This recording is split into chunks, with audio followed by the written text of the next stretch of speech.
नमस्कार, स्वागत है आपका न्यूज इंडिया में। मैं हूं आपके साथ अंजलि राजावत और आज संसद का दिन संविधान विशेष रहा। संविधान के 75 साल पूरे होने से जुड़ी चर्चा में हिस्सा लेते हुए प्रधानमंत्री नरेंद्र मोदी ने लोकसभा में विपक्ष पर निशाना साधा। संविधान का जिक्र करते हुए पीएम मोदी ने गांधी परिवार के इतिहास का जिक्र किया। उन्होंने देश के पहले प्रधानमंत्री जवाहरलाल नेहरू से लेकर कांग्रेस सांसद राहुल गांधी तक को आड़े हाथों लिया। पीएम मोदी ने आपातकाल का जिक्र करते हुए कांग्रेस पर संविधान की धज्जियां उड़ाने का आरोप लगाया और इतना ही नहीं, उन्होंने विपक्षी दलों पर संविधान के साथ समझौते करने का भी आरोप लगाया।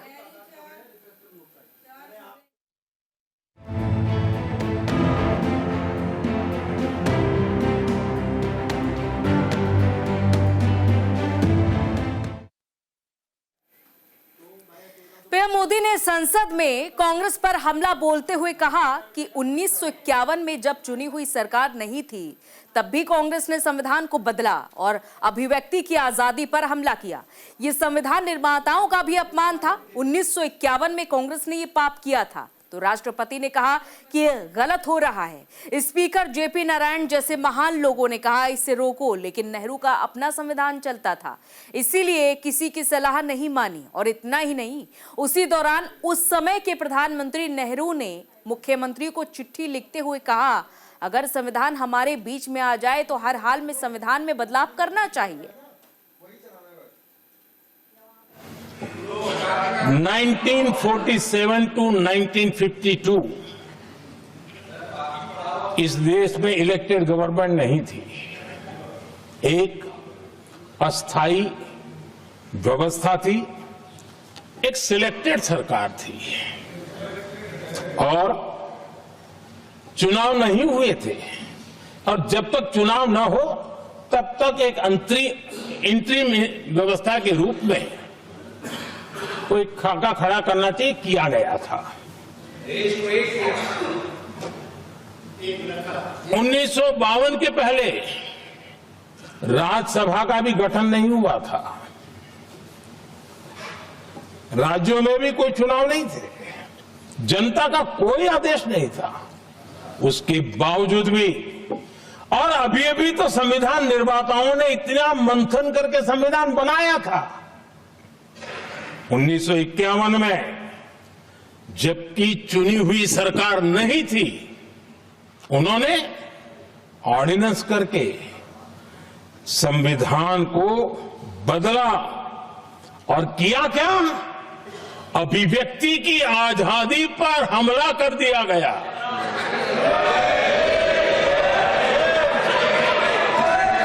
और ये संविधान निर्माताओं का भी अपमान था, क्योंकि ऐसी बातें कोई संविधान सभा में नहीं आई होगी, ऐसा नहीं है, लेकिन वहां उनकी चली नहीं। तो बाद में जैसे ही मौका मिला उन्होंने अभिव्यक्ति की इस आजादी को, उस पर उन्होंने हथौड़ा मार दिया।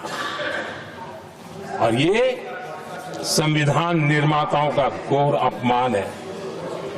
अपने मन की चीजें जो संविधान सभा के अंदर नहीं करवा पाए, उन्होंने पिछले दरवाजे से किया, और वो भी चुनी हुई सरकार के वो प्रधानमंत्री नहीं थे, उन्होंने पाप किया था। इतना ही नहीं, आदरणीय सभापति जी, इधर पीएम मोदी ने इंदिरा सरकार पर हमला बोलते हुए कहा कि जब असंवैधानिक तरीके से चुनाव लड़ने के कारण अदालत ने इंदिरा गांधी के चुनाव पर रोक लगा दी तो इंदिरा ने अपनी कुर्सी बचाने के लिए देश में इमरजेंसी लगा दी। इंदिरा ने भारत के लोकतंत्र का गला घोटने का काम किया है। संविधान के आज 75 वर्ष हो रहे हैं, लेकिन हमारे यहां तो 25 वर्ष का भी महत्व होता है, 50 वर्ष का भी महत्व होता है, 60 साल का भी महत्व होता है। जरा हम इतिहास की तरफ नजर करें कि संविधान यात्रा के इन महत्वपूर्ण पड़ाव का क्या हुआ था। जब देश संविधान के 25 वर्ष पूरे कर रहा था, उसी समय हमारे देश में संविधान को नोच लिया गया, इमरजेंसी आपातकाल लाया गया।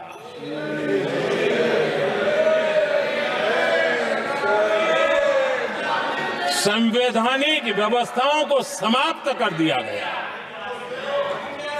देश को जेल खाना बना दिया गया, नागरिकों के अधिकारों को लूट लिया गया, प्रेस की स्वतंत्रता को ताले लगा दिए गए, और कांग्रेस के माथे पर ये जो पाप है ना, वो कभी भी धुलने वाला नहीं है, कभी भी धुलने वाला। यह सिर्फ हिंदुस्तान, दुनिया में जब जब लोकतंत्र की चर्चा होगी, कांग्रेस के माथे का ये पाप कभी धुलने वाला नहीं है, क्योंकि लोकतंत्र का गला घोंट दिया गया था। भारत के संविधान निर्माताओं की तपस्या को मिट्टी में मिलाने की कोशिश की गई थी। आदरणीय सभापति जी, और शाहबानो केस को लेकर कांग्रेस पर पीएम मोदी ने निशाना साधते हुए कांग्रेस के मुंह में संविधान में संशोधन करने वाला खून लग गया था, ये कहा। पीएम ने कहा कि जब इंदिरा ने इसे आगे बढ़ाया और जब राजीव गांधी पीएम बने तो उन्होंने सबको समानता, सबको न्याय की भावना को ठेस पहुंचाई और सुप्रीम कोर्ट ने शाहबानो मामले में फैसला किया। कोर्ट ने महिला को हक मिला था कोर्ट से, और लेकिन राजीव गांधी ने शाहबानो और कोर्ट की उस भावना को नकार दिया और वोट बैंक की राजनीति के सामने भावना का अपमान किया और कट्टरपंथियों का साथ दिया।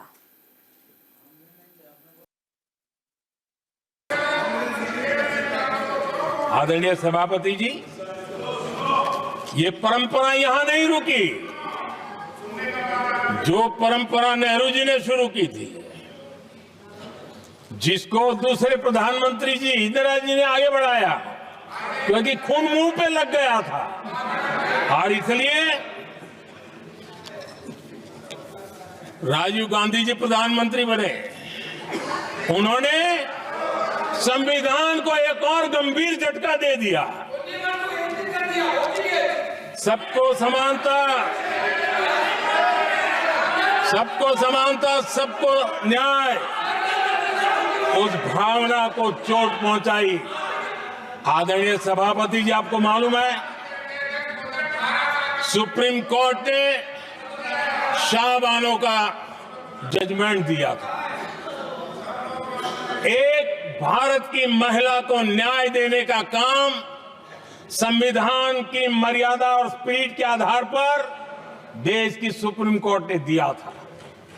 एक वृद्ध महिला को उसका हक मिला था सुप्रीम कोर्ट से, लेकिन उस समय के प्रधानमंत्री राजीव गांधी ने शाहबानो की उस भावना को, सुप्रीम कोर्ट की उस भावना को नकार दिया और उन्होंने वोट बैंक की राजनीति के खातिर संविधान की भावना को बलि चढ़ा दिया और कट्टरपंथियों के सामने सर झुकाने का काम कर दिया। उन्होंने न्याय के लिए तड़प रही एक वृद्ध महिला को साथ देने के बजाय उन्होंने कट्टरपंथियों का साथ दिया। संसद में कानून बना करके सुप्रीम कोर्ट के निर्णय को फिर एक बार पलट दिया गया। आदरणीय सभापति जी, बात वहां से नहीं अटकी है। नेहरू जी ने शुरू किया, इंदिरा जी ने आगे बढ़ाया और राजीव जी ने भी उसको ताकत दी, खाद पानी देने का काम किया।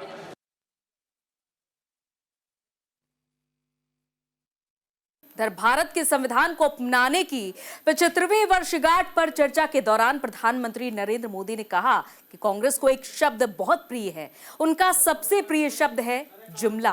देश को पता है कि हिंदुस्तान में अगर सबसे बड़ा जुमला कोई था, वो 4 पीढ़ी ने चलाया और वो जुमला था गरीबी हटाओ। हमारे कांग्रेस के साथियों को एक शब्द बहुत प्रिय है, मैं आज उस शब्द का उपयोग करना चाहता हूं और उनका सबसे प्रिय शब्द जिसके बिना वो जी नहीं सकते वो शब्द है जुमला। कांग्रेस के हमारे साथी उनको दिन रात जुमला, लेकिन इस देश को पता है हिंदुस्तान में अगर सबसे बड़ा जुमला कोई था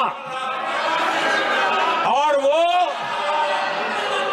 4 पीढ़ी ने चलाया, वो जुमला था गरीबी हटाओ। ये ऐसा जुमला था, ये गरीबी हटाओ ऐसा जुमला था, उनकी राजनीति की रोटी तो सकती थी लेकिन गरीब का हाल ठीक नहीं होता था। आज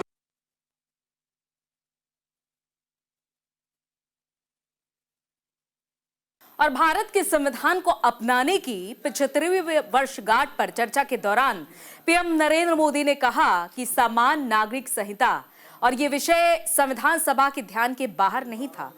संविधान सभा ने यूसीसी को लेकर लंबी चर्चा की और उन्होंने बहस के बाद निर्णय किया कि अच्छा होगा कि जो भी सरकार चुनकर आए उसका निर्णय करे और देश में यूसीसी लागू करे। जिसकी भी मैं चर्चा करना चाहता हूं और वो ज्वलंत विषय समान नागरिक संहिता, यूनिफॉर्म सिविल कोड, ये विषय भी संविधान सभा के ध्यान बाहर नहीं था। संविधान सभा ने यूनिफॉर्म सिविल कोड को लेकर के लंबी चर्चा की, गहन चर्चा की और उन्होंने बहस के बाद निर्णय किया कि अच्छा होगा कि जो भी सरकार चुन करके आए वो उसका निर्णय करे और देश में यूनिफॉर्म सिविल कोड लागू करे। ये संविधान सभा का आदेश था और बाबा साहब आंबेडकर ने कहा था जो लोग संविधान को समझते नहीं है, देश को समझते नहीं है, सत्ता भूख सेवा कुछ पड़ा नहीं है, उनको पता नहीं है बाबा साहब ने क्या कहा था। बाबा साहब ने कहा था धार्मिक आधार पर बने, ये मैं बाबा साहब की बात कर रहा हूं, इतना वीडियो कट करके घुमाना मत। आदरणीय सभापति जी, बाबा साहब ने कहा था धार्मिक आधार पर बने पर्सनल लॉ को खत्म करने की बाबा साहब ने जोरदार वकालत की थी। उस समय के सदस्य के.एम. मुंशी जी ने कहा था समान नागरिक संहिता को राष्ट्र की एकता और आधुनिकता के लिए अनिवार्य बताया था। कमा मुंशी जी ने। सुप्रीम कोर्ट ने भी कई बार कहा है कि देश में यूनिफॉर्म सिविल कोड जल्द से जल्द लाना चाहिए। सरकारों को आदेश दिए हैं सुप्रीम कोर्ट ने और उसी संविधान की भावना को ध्यान में रखते हुए, संविधान निर्माताओं की भावनाओं को ध्यान में रखते हुए हम पूरी ताकत से लगे हुए हैं सेक्युलर सिविल कोड की। और आज प्रधानमंत्री नरेंद्र मोदी ने कांग्रेस पर हमला बोलते हुए आगे ये भी कहा कि 12 कांग्रेस की प्रदेश कमेटियों ने सरदार पटेल के नाम पर सहमति दी थी। पंडित नेहरू के साथ एक कमेटी भी नहीं थी। और साथ ही साथ आपको ये भी बताते चले, उन्होंने आगे ये भी कहा कि संविधान के तहत सरदार साहब ही देश के प्रधानमंत्री बनते। जो लोग अपनी पार्टी के संविधान को नहीं मानते वो कैसे देश के संविधान को स्वीकार कर सकते हैं। कैसी शुरुआती कितनी गड़बड़ हुई है। मैं कांग्रेस की बात कर रहा हूं। 12 कांग्रेस की प्रदेश की कमेटियों ने, 12 प्रदेश कमेटियों ने सरदार पटेल के नाम पर सहमति दी थी। नेहरू जी के साथ एक भी कमेटी नहीं थी, नॉट अ सिंगल। संविधान के तहत सरदार साहब ही देश के प्रधानमंत्री बनते हैं, लेकिन लोकतंत्र में श्रद्धा नहीं, खुद के संविधान पर विश्वास नहीं, खुद के ही संविधान को स्वीकारना नहीं, और सरदार साहब देश के प्रधानमंत्री नहीं बन सके और ये बैठ गए। जो लोग अपनी पार्टी के संविधान को, जो लोग अपनी पार्टी के संविधान को नहीं मानते, वो कैसे देश के संविधान को स्वीकार कर सकते हैं? कैसी शुरुआती कितनी गड़बड़ हुई है। इधर पीएम नरेंद्र मोदी ने आगे कहा कि कांग्रेस ने निरंतर संविधान की अवमानना की है, संविधान के महत्व को कम किया है और कांग्रेस इसके अनेक उदाहरणों से भरा पड़ा है। 370 के बारे में तो सबको पता है, लेकिन 35A के बारे में पता बहुत कम लोगों को है। 35A को संसद में लाए बिना उन्होंने देश पर थोप दिया। राष्ट्रपति के आदेश पर यह काम किया गया और देश की संसद को अंधेरे में रखा गया। सभापति जी, कांग्रेस ने निरंतर संविधान की अवमानना की, संविधान के महत्व को कम किया। कांग्रेस इसके अनेक उदाहरणों से भरा पड़ा हुआ है। संविधान के साथ धोखेबाजी कैसे करते थे, संवैधानिक संस्थाओं को कैसे नहीं मानते थे, इस देश में बहुत कम लोगों को मालूम होगा। 370 की तो पता है सबको, 35A का पता बहुत कम है। संसद में आए बिना, जबकि संसद में आना पड़ता, संसद को ही अस्वीकार कर दिया गया। भारत के संविधान का अगर कोई पहला पुत्र है तो संसद है, उसको भी उन्होंने गला घोटने का काम किया। 35A जो संसद में लाए बिना उन्होंने देश पर थोप दिया, और अगर 35A न होता तो जम्मू कश्मीर में जो हालत पैदा हुई वो हालत पैदा न हुई होती। राष्ट्रपति के आदेश पर ये काम किया गया और देश की संसद को अंधेरे में रखा गया। आदरणीय सभापति,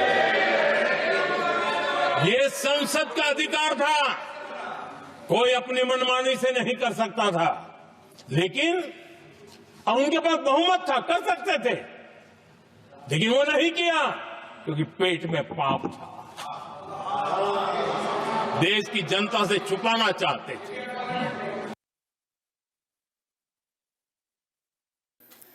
भारत के संविधान को अपनाने की 75वीं वर्षगांठ पर चर्चा के दौरान पीएम मोदी ने कहा कि करीब 6 दशक में 75 बार संविधान बदला गया।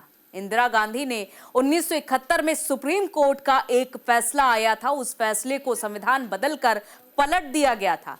1971 में संविधान संशोधन किया गया था। करीब 6 दशक में 75 बार संविधान बदला गया। आदरणीय सभापति जी,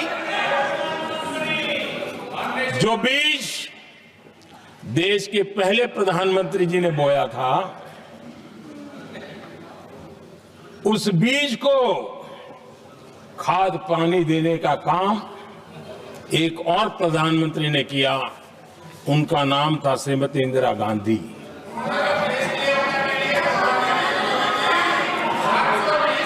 जो पाप पहले प्रधानमंत्री करके गए और जो खून लग गया था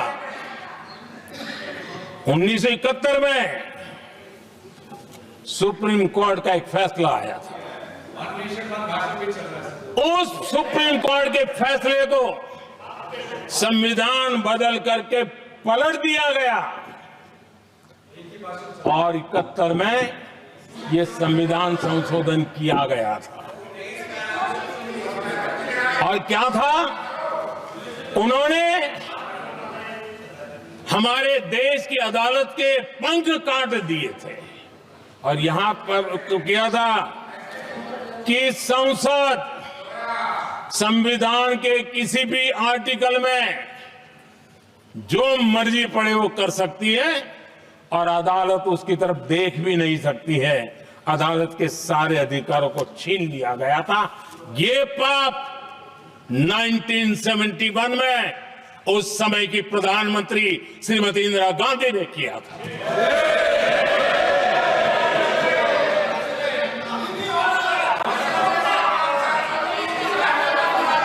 और इस परिवर्तन ने इंदिरा जी की सरकार को मौलिक अधिकारों को छीनने का और न्यायपालिका पर नियंत्रण करने का अधिकार दिया, सक्षम बना दिया था।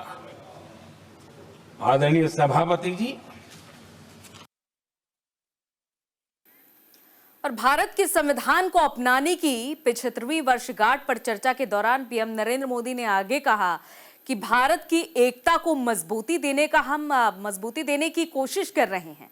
धारा 370 देश की एकता पर रुकावट बनी पड़ी थी, दीवार बनी पड़ी थी।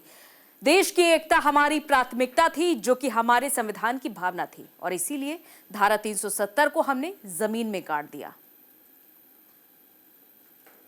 अगर आप हमारी नीतियों को देखेंगे, पिछले 10 साल देश की जनता ने हमें जो सेवा करने का मौका दिया है,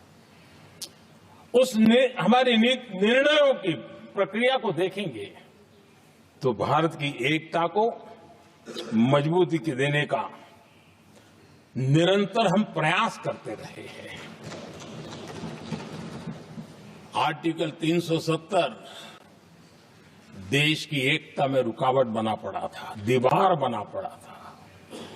देश की एकता हमारी प्राथमिकता थी, जो कि हमारी संविधान की भावना थी, और इसलिए धारा 370 को हमने जमीन पर गाड़ दिया, क्योंकि देश की एकता हमारी प्राथमिकता है। आदरणीय सभापति जी, इस इतने बड़े विशाल देश में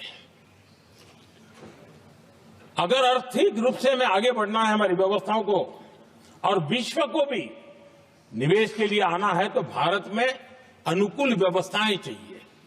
और उसी में से हमारे देश में एक लंबे अरसे तक जीएसटी को लेकर के चर्चा चलती रही।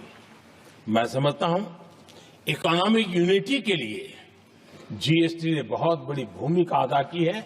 उस समय पहले की सरकार का भी कुछ योगदान है।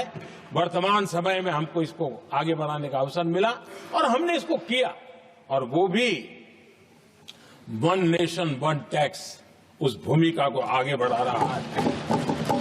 आदरणीय सभापति जी, हमारे देश में राशन कार्ड गरीब के लिए बहुत बड़ी मूल्यवान दस्तावेज रहा है, लेकिन गरीब अगर एक राज्य से दूसरे राज्य जाता था तो गरीब कुछ भी उसके प्राप्त करने का हकदार नहीं बनता था। इतना बड़ा देश पर उसका किसी भी कोने में जाए उसका उतना ही अधिकार है। एकता के उस भाव को मजबूत करने के लिए हमने one nation one ration card की बात को मजबूत। चलिए, इसी के साथ इस बुलेटिन में इतना ही। इजाजत दीजिए, नमस्कार।